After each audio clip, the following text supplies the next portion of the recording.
Et voilà Gilles pour l'essentiel à 18h. Merci beaucoup Yann, on se retrouve tout à l'heure. Tout est politique, c'est parti avec mes invités deux chroniqueurs, Antoine Bueno, essayiste. Bonsoir Antoine et Camille Girard qui va nous rejoindre sur ce plateau. Deux invités, Philippe Besset, président de la Fédération des syndicats pharmaceutiques de France. Bonsoir monsieur. Et Daniel Simonet, député écologiste et social de Paris. Bonsoir Camille. Député de l'après, voilà. De l'après, c'est ça. Si merci, bonsoir.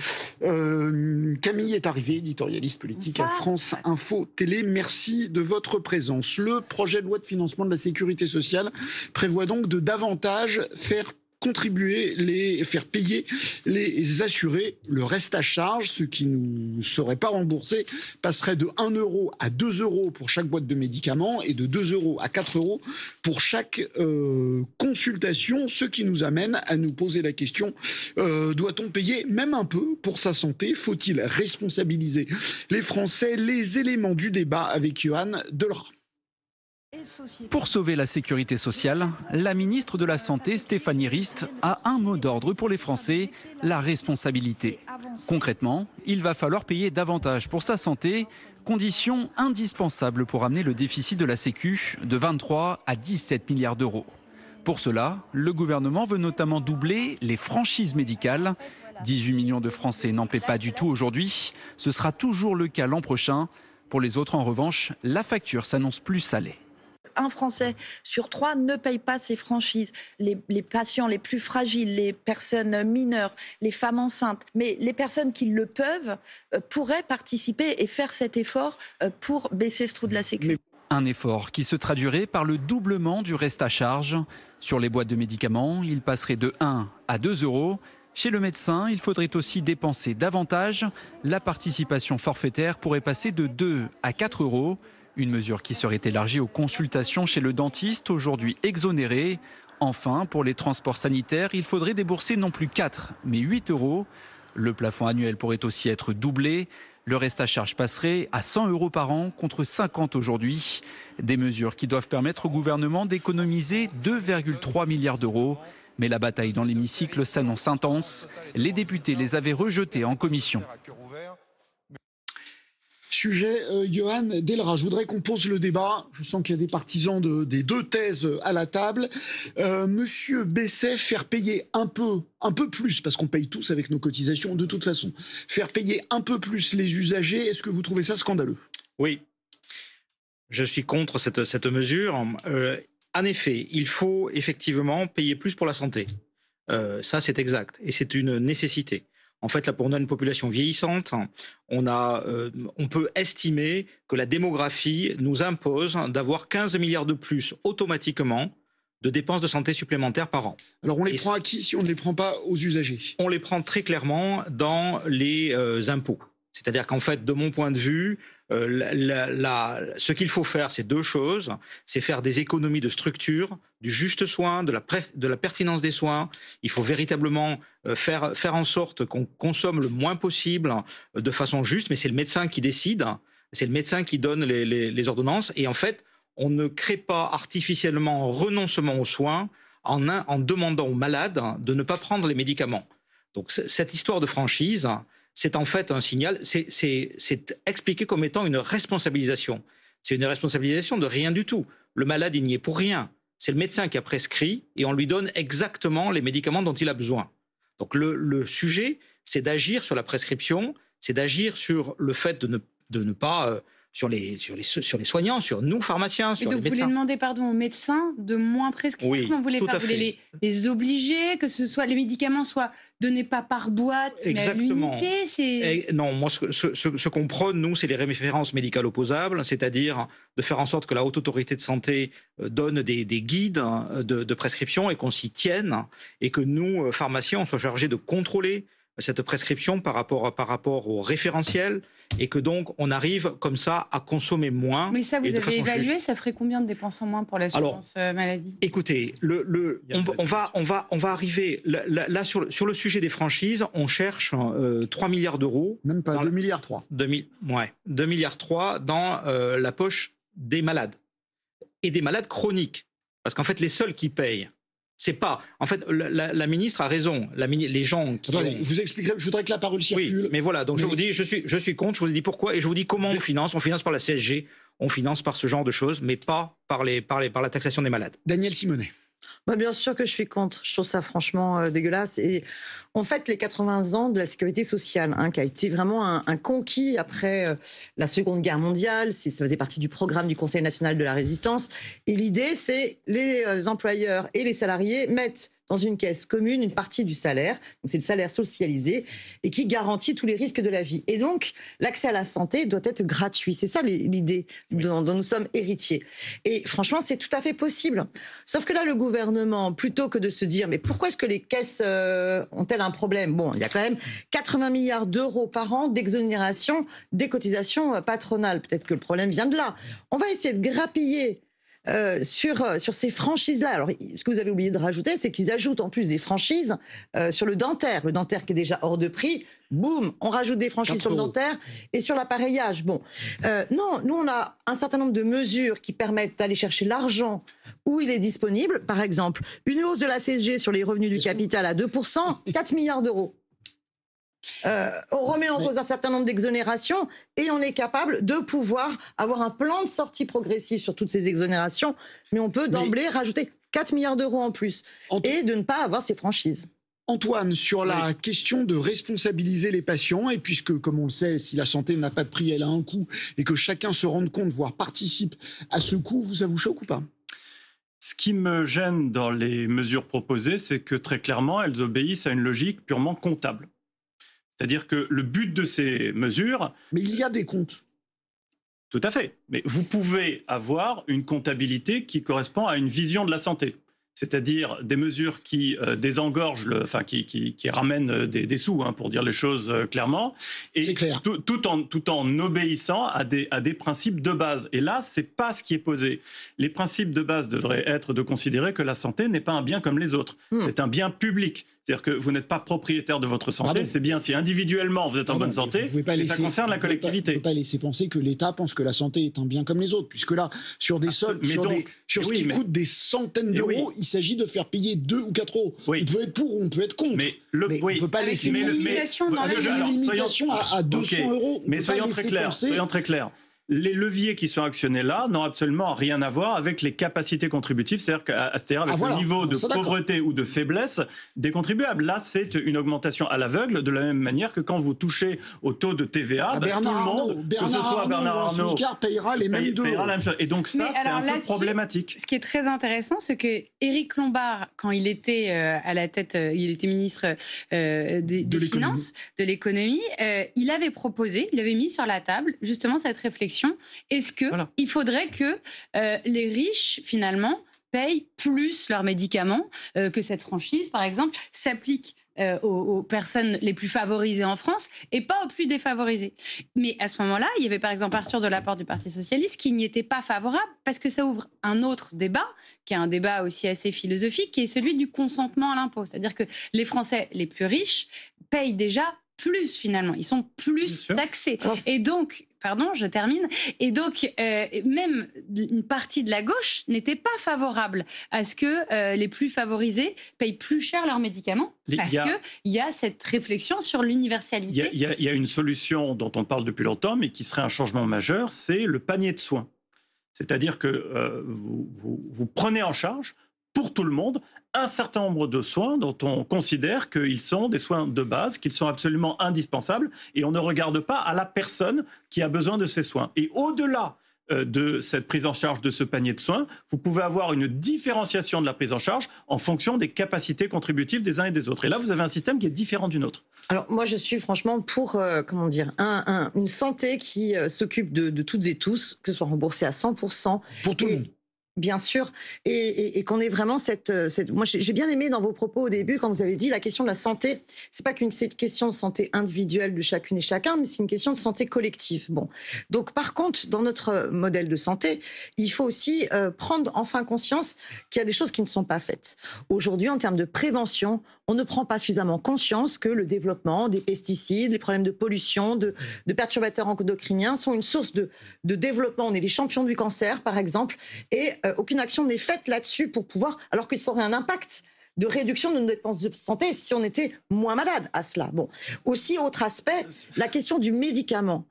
Aujourd'hui, quand on voit par exemple que Sanofi a pu avoir des sommes colossales de la part de l'État et que cette entreprise a licencié, supprimé des labos de recherche... le débat posé, vous avez toujours les mêmes réponses. Mais non, mais attendez, c'est très important. Vous vous rendez compte qu'on continue à payer des médicaments tous les soirs, je reçois des insoumis sur le plateau. S'il vous plaît, je ne suis pas insoumise. Je fais partie de la purge, de la France insoumise. Mais c'est parce que c'est un scandale terrible, si vous ne le voyez pas. Comment pouvez-vous accepter que la sécurité sociale rembourse les médicaments sans avoir un droit de regard sur le coût réel de fabrication de ces médicaments? Pardon, mais et qu'ils se font, et qu'on paye Dominique Simonet, ça fait partie du projet du gouvernement. Des dividendes énormes. La baisse des prix des médicaments, ça fait partie là du projet du gouvernement, c'est 2,3 milliards. Et bien justement, pas vraiment, parce qu'en fait, le gouvernement ne se met pas autour de la table pour exiger la transparence sur le coût réel de fabrication des médicaments. Et nous, ce que nous pensons, c'est qu'aujourd'hui, on le laisse se faire des profits sur le dos de la sécurité sociale. Sinon, on peut écrire que ce qui est écrit noir, c'est rouge. Mais vous êtes d'accord que dans le PLFSS, il y a une ligne sur les sommes qui vont être prises au laboratoire. Enfin, de moindres remboursements pour mettre à contribution les laboratoires. Depuis plusieurs années. Sauf que même sur ces lignes-là, en fait, la négociation qu'il y a avec les laboratoires pharmaceutiques, elle n'est pas claire parce qu'il n'y a pas un accès à la... Mais ça existe. Mais oui, mais c'est quand même un truc de dingue. Vous n'avez pas accès à l'information sur le coût réel du prix des médicaments. Les pharmacies. Et donc, ils peuvent se faire des culbutes. Et vous êtes juste là pour rembourser une négociation qui n'est pas transparente. Je ne crois pas que ça se passe comme ça. Eh bien si, c'est ça le problème. Franchement, il faut un pôle public du médicament pour que ça se passe plus comme ça. Franchement, il y a de gros efforts qui sont faits sur le médicament en France. Et il y a deux problèmes. C'est l'internationalisation de l'industrie pharmaceutique. Et ça fait quoi en fait? Quand on n'a pas les bons prix ou quand on n'a pas les prix justes sur le médicament, ça donne des ruptures de médicaments. Oui. C'est-à-dire qu'en fait, on n'a pas les médicaments. Mais pourquoi on n'a pas les ruptures? Parce que si on le paie des médicaments à 70 centimes comme on fait en France... Ce que vous nous dites, c'est qu'on manque de médicaments en France parce que ça n'est pas considéré comme assez rémunérateur par les labos. Exactement. Et on n'aura peut-être pas l'innovation non plus. On a des innovations. C'est l'éternel débat entre les libéraux qui pensent que c'est par l'appât du gain qu'on aura de la recherche et vous qui pensez qu'il faut on fait vraiment bien. Le comité économique des produits de santé vraiment est une vous ne représentez pas les labos, vous représentez non, c'est pour ça que je suis neutre là-dessus. Hein. Je suis neutre là-dessus, mais je vous dis que moi j'ai besoin des médicaments, je veux pas qu'ils soient en rupture et je veux que les Français aient accès à l'innovation. Et donc c'est pas possible avec ce que fait Trump là aux États-Unis. En fait, on va plus avoir accès à l'innovation parce qu'en fait, avec le système de dire que les États-Unis doivent avoir la clause de la nation la plus favorisée, c'est-à-dire payer le moins cher du monde les médicaments, ça veut dire que notre État ne va plus pouvoir financer l'innovation. Juste pour bien vous comprendre, c'est que si on négocie, comme par exemple vous le dites Daniel Simonet, à la baisse les prix des médicaments en France, on ne sera pas les premiers servis par les laboratoires pharmaceutiques qui sont mondialisés et donc il y aura même des médicaments potentiellement auxquels on n'aurait plus accès. Ce qui est déjà énormément le cas sur un certain nombre de molécules. Ça nous est arrivé pour les masques, pour que vous voyez bien ce qui se passe. D'où la solution proposée tout à l'heure par M. Bessé. J'ai décidé de vous servir la soupe parce que nous manquons de médicaments, mais vous avez raison, nous en consommons trop. Et tout à l'heure, vous n'aviez pas la référence et je l'ai retrouvée entre-temps. Non, juste je termine. C'est la Haute Autorité de Santé qui nous dit que le Danemark, par exemple, a un même niveau moyen de santé de la population que la France et consomme beaucoup moins de médicaments. Si on prescrivait autant ou aussi peu que le Danemark, ça serait 16 milliards d'euros par an. C'est considérable. Ce ne sont pas les patients qu'il faut responsabiliser, mais les médecins. Les prescripteurs. Les médecins, l'hôpital, les pharmaciens. Non, les patients aussi, tout le monde. Parce que c'est vrai que le patient a tendance, moi je suis patient, on a tendance à demander on attend une ordonnance, on attend un médicament. Il faut changer cette culture. Oui, enfin, écoutez, le problème aussi, c'est que vous avez tous autour de vous, hélas, des personnes qui sont atteintes de graves maladies, j'imagine, je ne vous le souhaite pas, et qui se retrouvent avec plein de médicaments. Alors, vous avez le médicament contre les effets de tels médicaments. Bon, donc, bien sûr, on peut que souhaiter que ce soit rationalisé, mais il faut aussi se dire que, du coup, pour cela, il faut que le médicament cesse d'être considéré comme un bien comme un autre. C'est aussi un bien commun. C'est pas une marchandise, c'est pas un business où finalement c'est plus rentable pour les labos pharmaceutiques de vous vendre les médicaments les plus chers. Et il faut au contraire encourager beaucoup plus le générique. Il y a un amendement qui a été adopté en commission sur la vente à l'unité. Et ça, c'est une bonne chose aussi. J'espère qu'on va pouvoir le retrouver dans la bataille, dans l'hémicycle. Ça me semble important, la vente à l'unité. Mais vraiment, en tous les cas, l'idée qu'il faut responsabiliser les malades m'insupporte plus au point. Parce que franchement, aller dire aux personnes, soit d'un cancer, de la maladie de Parkinson, qui sont irresponsables et qui gèrent pas leur santé, c'est dégueulasse quand vous voyez que c'est l'État qui est responsable. Je vais me faire l'avocat du diable. Je ne parle pas évidemment de ces affections qui demandent du soin. Vous n'avez jamais vu dans votre entourage des gens qui vont chez le médecin à tout bout de champ parce qu'ils savent que de toute façon que ça leur coûte 0 francs. Alors je vous dis pas que ça serait des sommes énormes, c'est pas avec ça qu'on réduira le déficit, mais des gens qui consomment beaucoup, qui vont chez le médecin à tout bout de champ parce qu'ils savent que de toute façon ça ne leur coûte rien. Ça n'existe pas. Peut-être, mais vous savez, il y a un autre phénomène en ce moment qui explose depuis 10 ans, c'est les problèmes de dépression, de maladies liées à la dégradation des relations au travail. Il faudrait peut-être plutôt aussi se poser la question, est-ce qu'on continue à avoir finalement un monde du travail qui broie et envoie chez le médecin tout un tas de personnes, plutôt que de se dire... On peut se poser les deux questions à la fois. Oui, mais on peut se poser les deux questions, mais il faut essayer de voir dans les masses. En fait, que vous dit la caisse primaire d'assurance maladie? Elle vous dit pas qu'il y a un problème d'abus de la part des clients. Elle dit, oulala, attention, il y a un problème, par exemple, d'augmentation des arrêts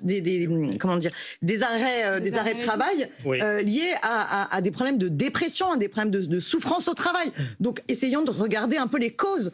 Au lieu de ça, on a la logique punitive, quoi. Et franchement, dans une situation de crise sociale, d'explosion de la pauvreté, c'est terrible. Mais sur le budget de la sécurité sociale, le plus grave, c'est l'hôpital, qui est complètement à l'os. Et là, comme on ne va pas chercher les sous, si ce budget en l'état est adopté, c'est une catastrophe. C'est notre hôpital public qui s'effondre. Et vous voyez les cliniques privées illustratives qui Monsieur Besset, donc là, on est vraiment sur le débat responsabiliser ou pas les patients, éventuellement les faire payer un peu. Vous êtes vous-même pharmacien? Oui. Est-ce qu'il vous arrive de voir, je vais vous poser les deux questions, y a-t-il effectivement des gens dont vous vous dites, ils consomment trop, oui. Il n'y aurait pas besoin de tout ça? Oui, ça peut arriver. Oui, ça peut arriver que je trouve qu'il y a une consommation trop importante de médicaments. Comme je suis obligé de m'inscrire en faux sur l'hôpital, il y a des moyens de faire des économies à l'hôpital. Il y a des moyens de rationalisation de l'hôpital. Donc en fait, ce qu'on dit, je voudrais qu'on reste sur les officines un instant. Donc il vous arrive de voir des gens dont vous vous dites, franchement, ils coûtent un peu trop d'argent à la sécurité sociale. Oui.